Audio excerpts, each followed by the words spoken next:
අපි අද සිට ආරම්භ කරනවා අංක විද්‍යාව පිළිබඳ ඔබට දැනුවත් කිරීම සඳහා දැනුමක් ලබා ගැනීම සඳහා අද සිට ආරම්භ කරන අංක විද්‍යාව වැඩසටහන මෙතන සිට අපි ආරම්භ කරනවා. විශේෂයෙන්ම අංක විද්‍යාවට වැදගත් වෙන්නේ නම සහ උපන්දිනය. විශේෂයෙන්ම උපන්දිනය අපේ ජීවිතේ තාම වැදගත් වෙනවා. අපේ ජීවිතේ සියලු දේවල් ලියවිලා තියෙනවා මේ උපන්දිනය තුල. ඒ නිසා උපන්දිනය තමයි අපි දෛවය තීරණය කරන්නේ අංක විද්‍යානුකූලව. විශේෂයෙන්ම අපිට මේකෙන් විවිධ අංක ගන්න පුළුවන්. විශේෂයෙන්ම ජන්මාංකය ගන්නවා උපන්දිනය අනුව. මූලික වශයෙන් ජන්මාංක 1 සිට 9 දක්වා තියෙනවා. 1 10 19 28 උපන් අය අංක 1 හිමියෝ. 2 11 20 29 අංක 2 හිමියෝ. 3 12 21 30 අංක 3 හිමියෝ. 4 12 22 31 අංක 4 හිමියෝ. 5 14 23 අංක 5 හිමියෝ. අංක 6 15 24 අංක 6 හිමියෝ. 7 16 25 අංක 7 හිමියෝ. 8 17 26 අංක 8 හිමියෝ. 9 18 27 අංක 9 හිමියෝ. යනාදී වශයෙන් මෙම අංක 9කට බෙදෙනවා. ඒ වගේම අපට ඒ 9ට ග්‍රහයන් 9 දෙනෙක් ඉන්නවා. අංක 1ට රවි, අංක 2ට චන්ද්‍රයා, අංක 3ට ගුරු, අංක 4ට රාහු, අංක 5ට බුධ, අංක 6ට සිකුරු, අංක 7ට කේතු, අංක 8 සෙනසුරු, අංක 9 කුජ යනාදී වශයෙන් ග්‍රහ තාරවලට බෙදෙනවා. ඊළඟට අපි ගන්නවා ඊළඟ වාසනා අංකය, දෛව අංකය, නිපුණතා අංකය අපිට කියලා කියනවා ටැලන්ට් නම්බර් කියලා අපි ඒකට කියනවා. ඒක ගන්නෙ අවුරුද්දයි මාසෙයි දිනේ තනි අංකයට එකතු කරලා. උදාහරණයක් ඇටියට 1964 10 4 ගත්තොත් 1964 කියන්නේ 9 1 10 16 4 20යි 20 කියන්නේ 2. එතකොට 10 කියන්නේ 1. එතකොට 2ට එකක් එකතු කරාම 3. ඊළඟට 4 වෙද්ද එකතු කරා නම් 3ට 4 එකතු කරාම අංක 7. එතකොට ඔහුගේ දෛව අංකය 7. 2000යි පළවෙනි මාසෙ පළවෙනිදා ඉපදුණා කියලා ගත්තොත් අපි දෛව අංක 7 වශයෙන් දෛව අංක වශයෙන් ගත්තොත් 2000 1 1 එතකොට 2යි 1යි 3යි 1යි 4යි දෛව අංකය. එතකොට අංක 4.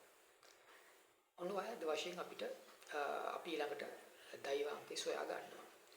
ඊළඟට අපිට මීට අමතරව අපිට වාසනාංක කීපයක් තියෙනවා. විශේෂයෙන්ම අවුරුද්ද ගත්තොත් එක වාසනා අංකයක්. 1964 කියන්නේ 20 20 කියන්නේ 2.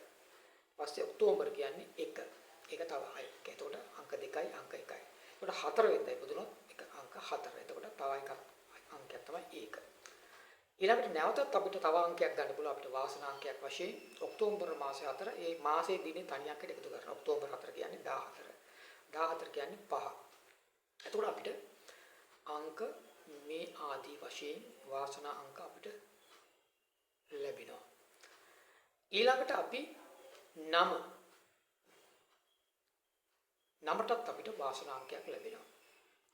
මේ නම අපේ සංසාර චක්‍රයේ අපේ ජීවිතේ සුභ අසුභ වෙන දේවල් සිදුවීම් මේ නම තුලනුත් පන්දින තුලනුත් ප්‍රකට කරනවා.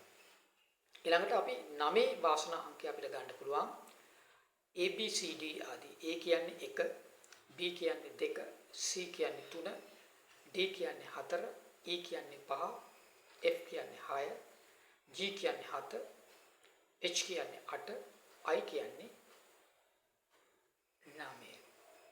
J1 J K2 L3 LM4 N5 O6 P7 Q8 R නැවතත් 9 PQR S නැවතත් 1 T2 Q3 V4 W5 X6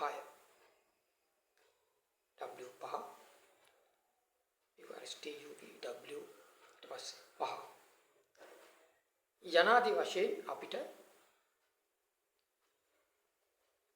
සංඛ්‍යාත්මක අගයන් මෙම අක්ෂර වලට දෙන්න පුළුවන්. අපි එතකොට 9 වාසනාව අංකය සොයාගන්නත් අපිට ඊළඟට පුළුවන් අපි වෙනවා. අපි බලනවා උදාහරණයක් හැටියට ලාල් කියන එක ගත්තොත් L කියන්නේ 3. A කියන්නේ 1. නැවතත් L කියන්නේ 1. එතකොට මෙතන එකතුව 7. එකතුව 7. එතකොට 9 එකතුව 7 වෙනවා. ඊළඟට අපි තවත් අපිට ජය අංක අපිට ගන්න පුළුවන් වෙනවා. තවත් අංක විද්‍යානුකූලව ජය අංක වශයෙන් විශේෂයෙන්ම අපි ගන්නවා heart number කියලා. හදවත් අංකය කියලා. ඒක ඉතාම වැදගත් වෙනවා. අපේ මුඛ්‍ය අරමුණ ප්‍රධාන අරමුණ ප්‍රකට කරන්නේ මේ heart number එකෙන්. උදාහරණයක් ඇටියට L ගත්තොත් එහෙම ඒකේ තියෙන ස්වර. එතකොට මේ ස්වරය තමයි A. එතකොට 1. එතකොට 1 අණුව සාමාන්‍යයෙන් ඔහු නායකත්වයට කැමති පුද්ගලයෙක්. දැඩි ආත්ම ශක්තියක් තියෙන පුද්ගලයෙක්. සමාජයේ කැපී පෙනෙන චරිතයක් තියෙන පුද්ගලයෙක්.